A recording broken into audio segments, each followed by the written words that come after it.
बंधु माने आजिर एही कार्यक्रम को आपण मानक स्वागत। आजिर एही कार्यक्रमटी मकर राशिर व्यक्ति विशेष मानक पई बहुत गुरुत्वपूर्ण अटे। तो आपणकर जदि मकर राशि होइथाय तेबे भिडियोटी को स्किप न करी शेष पर्यंत थरे मात्र निश्चय देखंतु, कारण आजिर एही भिडियो रे आमे माने जानिबा मकर राशिर व्यक्ति विशेष मानक पई एही नूतन वर्षर प्रथम मासटी अर्थात जनवरी 2025 किपरि रहिबाको जाउछि। एही नूतन वर्षर प्रथम मासरे आपणक जीवन रे केउ सबु नूतन परिवर्तन हेबाको जाउछि। आजिर एही भिडियो रे आमे माने मकर राशिर मासिक राशिफल उपरे आलोचना करिबा। मकर राशिर व्यक्ति विशेष मानकर स्वास्थ्य, शिक्षा, प्रेम जीवन, वैवाहिक जीवन, भाग्य, क्यारियर एवं व्यापार वाणिज्यर स्थिति किपरि रहिबो एही जनवरी 2025 रे से विषय रे आमे माने विस्तार रूप रे आलोचना करिबा। एहा सहित नवग्रहंकर स्थिति मध्य देखिबा। नवग्रह केउ प्रकारर फल प्रदान करिबारे सक्षम हेबे। एहा सहित अशुभत्व प्रदान करुथिबा ग्रह मानक पई किछि विशेष प्रतिकार मध्य जानिबा। तो बंधु माने आपण मानकर जदि मकर राशि होइथाय तेबे आपण माने भिडियोटी को लाइक करी चैनल टी को सब्सक्राइब करि दियंतु एवं कमेंट बॉक्स रे भक्ति एवं श्रद्धार सहित जय श्री जगन्नाथ, जय मां लक्ष्मी निश्चय लिखंतु। तो बंधु माने आसंतु आरंभ करिबा आजिर एही कार्यक्रम को, जहाकि जन्म राशि एवं चंद्र राशि उपरे आधारित अटे। तो राशि चक्रर 12 गोटी राशि मध्यरु दशम राशि हेउछि मकर राशि एवं आपणकर राशिर अधिपति हेउछंती शनिदेव। तो शनि आपणकर द्वितीय भावरे विराजमान अछंती एवं शनि को सहित शुक्र मध्य आपणकर द्वितीय भावरे विराजमान अछंती। तृतीय भावरे राहु विराजमान अछंती। आपणकर पंचम भावरे देवगुरु बृहस्पति विराजमान अछंती। आपणकर सप्तम भावरे मंगल विराजमान अछंती। आपणकर नवम स्थान रे विराजमान अछंती केतु। एकादश स्थान रे विराजमान अछंती बुध एवं आपणकर द्वादश भावरे विराजमान अछंती सूर्य। तो बंधु माने सर्वप्रथमे आसंतु जानि नेबा आपणकर स्वास्थ्य किपरि रहिबो एही जनवरी 2025 रे।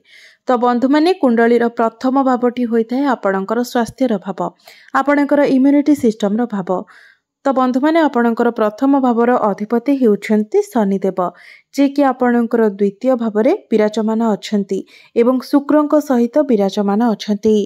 तो बंधु माने एही मासरे आपणकर तो सेमिति स्वास्थ्य जनित समस्या किसी देखा जाउ नाही।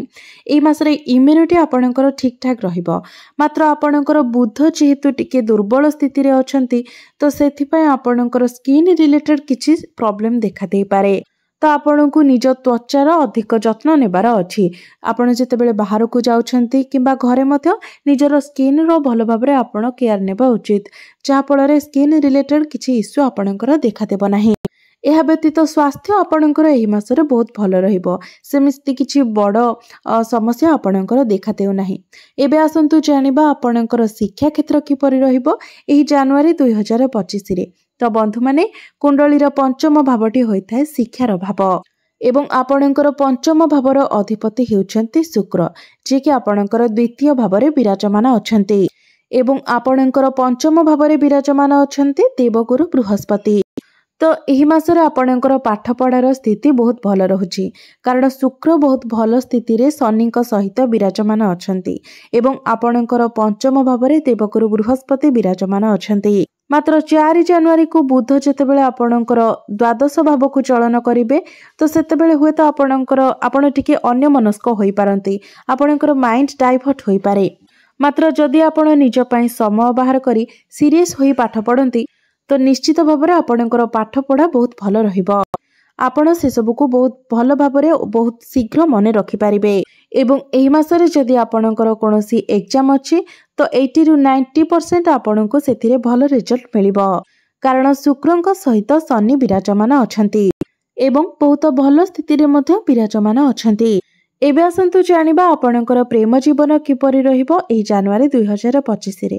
तो बंधु माने कुंडलीर पंचम भावटी शिक्षार भाव हेबा सहित पंचम भावटी मध्य होइथाय आपणकर प्रेम जीवनर भाव, आपणकर संतानर भाव एवं आपणकर पंचम भावर अधिपति हेउछंती शुक्र, जे कि आपणकर द्वितीय भावरे विराजमान अछंती। तो एही मासरे आपणकर प्रेम जीवन बहुत भल रहिबो।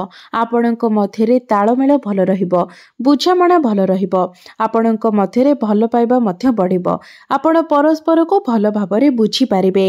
एमिति कि जदि पूर्वरु आपणक मध्यरे किछि समस्या थिला, आपणक मध्यरे कथाबार्ता बंद हो जायतिला, तो से सब समस्यार मध्य समाधान होइजिबो। एबे आसंतु जानिबा आपणकर वैवाहिक जीवन किपरि रहिबो एही जनवरी 2025 रे। तो बंधु माने कुंडलीर सप्तम भावटी होइथाय आपणकर वैवाहिक जीवनर भाव, आपणक जीवन साथीर भाव। एवं आपणकर सप्तम भावर अधिपति हेउछन्ति चंद्रमा, जे कि प्रति 2 दिन रे निजर राशि परिवर्तन करिथांती। तो आपणकर सप्तम भावरे विराजमान अछन्ति मंगल। एहा सहित मंगल आपणकर सप्तम भावरे नीचस्थ मध्य अछन्ति, जहा फଳରେ आपण निजर लाइफ पार्टनर मध्यरे आग्रेसन देखिबाकू पाइबे। आपण हठात करी तांकर व्यवहार एक बहुत बड़ परिवर्तन देखिबाकू पाइबे। आपण मध्य बुझी पारिबे नाही जे से एभली परिवर्तन काहेकि होई जाउछन्ति। एवं मंगलंकर दृष्टि जेहेतु आपणकर प्रथम भाव उपरे रहुछि, तो आपणक मध्यरे मध्य क्रोध आसीबो। विशेष करी 21 जनवरी पूर्वरु आपणकु निजर वैवाहिक जीवन प्रति विशेष ध्यान रखिबार अछि। एबे आसंतु जानिबा सबुठारु महत्वपूर्ण विषय वस्तु आपणकर भाग्य, क्यारियर एवं व्यापार वाणिज्यर स्थिति किपरि रहिबो एही जनवरी 2025 रे। तो बंधु माने कुंडलीर नवम भावटी होइथाय आपणकर भाग्यर भाव। तो आपणकर नवम भावर अधिपति हेउछन्ति बुध, जे कि आपणकर एकादश भावरे विराजमान अछन्ति। मात्र 4 जनवरी को बुध आपणकर द्वादश भाव को चलन करिवे। तो 4 जनवरी रु नै 24 जनवरी मध्यरे आपण कोनोसी भी बड़ डिसिजन नियंतु नाही, कोनोसी बड़ कार्य करंतु नाही, कोनोसी बड़ कार्यर आरंभ करंतु नाही, किंबा कोनोसी भी प्रकारर इन्वेस्ट करंतु नाही। जहा सब कार्य भाग्य सह जड़ित अटे से भली कोनोसी भी कार्य आपण 4 जनवरी रु 24 जनवरी मध्यरे करंतु नाही। 24 जनवरी को बुध आपणकर प्रथम भाव को मित्र राशि को चलन करिवे। सेतेबेले आपणको पई समय बहुत भल रहिबो। तो आपण जहाँ भी किछि बड़ डिसिजन नेबे किंबा कोनोसी बड़ कार्य करिवे, किंबा आपण कोनोसी बड़ जिनिस किणाकिणी करूछंती, कोनोसी इन्वेस्टमेंट करूछंती, आपणकर कोनोसी मीटिंग किंबा डील रहिछि, तो 24 जनवरी परे समय आपणको पई बहुत भल रहिबो। एबे आसंतु जानिबा आपणकर क्यारियर, आपणकर कार्यक्षेत्र किपरि रहिबो एही जनवरी 2025 रे। तो बंधु माने कुंडलीर दशम भावटी होइथाय आपणकर क्यारियर भाव, कार्यक्षेत्रर भाव। तो आपणकर दशम भावर अधिपति हेउछन्ति शुक्र, जे कि आपणकर द्वितीय भावरे विराजमान अछन्ति एवं शनिक सहित विराजमान अछन्ति। तो आपण जदि काउन्सिलिंग रो कार्य करूछन्ति, कोनोसी मैनेजमेंट रे जॉब करूछन्ति, किंबा एपरि किछि कार्य करूछन्ति जेउठारे आपणकर कथार बहुत अधिक दाम रहुछि, सेपरि क्षेत्र रे आपणकु बहुत अधिक शुभ फल मिलिबो। एवं जेउ मानक निकटरे कोनोसी चाकरी बाकरी नाही एवं आपण माने चाकरी अनुसंधान रे अछन्ति, तो एही संपूर्ण मासटी आपणकु चाकरी मिलि जिबार संभावना रहुछि। तो आपण माने निश्चित भाबरे चाकरी पय आपणकर चेष्टा जारी रखिबा उचित, कारण शनिकर स्थिति बहुत भल रहुछि। शनि आपणकर द्वितीय भावरे धन स्थान रे विराजमान अछन्ति। एहा सहित आपणकर दशम भावर अधिपति शुक्र मध्य शनिक सहित धन भावरे विराजमान अछन्ति, जहा फଳରେ कार्य क्षेत्र रे एही मासरे आपणकु बहुत अधिक लाभ प्राप्ति हेबो। आपणकर धन रे वृद्धि हेबो, किंबा आपणकर चाकरी क्षेत्र रे आपणकु प्रमोशन मिलिबार मध्य बहुत अधिक संभावना रहुछि।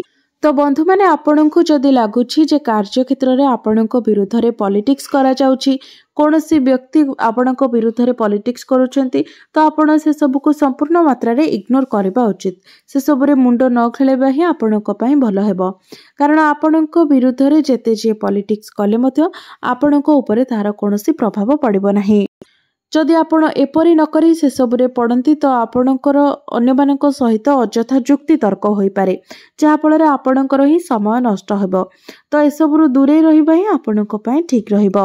एबे आसंतु जानिबा आपणकर व्यापार वाणिज्यर स्थिति किपरि रहिबो एही जनवरी 2025 रे। तो एही मासरे आपणकर व्यापार वाणिज्य खर्च टिके अधिक रहिबो। 4 जनवरी रु 24 जनवरी मध्यरे आपणकर खर्च बढ़िबो, कारण बुधंकर स्थिति जेहेतु बहुत दुर्बल रहुछि, तो सही समय अवधि मध्यरे आपणकर व्यापार वाणिज्य खर्च अधिक हेबो। मात्र 24 जनवरी पर आपणकर व्यापार वाणिज्यर स्थिति बहुत भल रहिबो। आपणकर आर्थिक स्थिति मजबूत हिबो। आपणकर रोजगार बढ़िबो। तो बंधु माने एबे आसंतु जानि नेबा किछि प्रतिकार विषय रे। जो प्रतिकार गुड़िक करबा द्वारा एही मासरे आसुथिबा समस्त अशुभत्व गुड़िक खंडन होई पारिबो एवं आपणको अधिक शुभत्व प्राप्ति हेबो।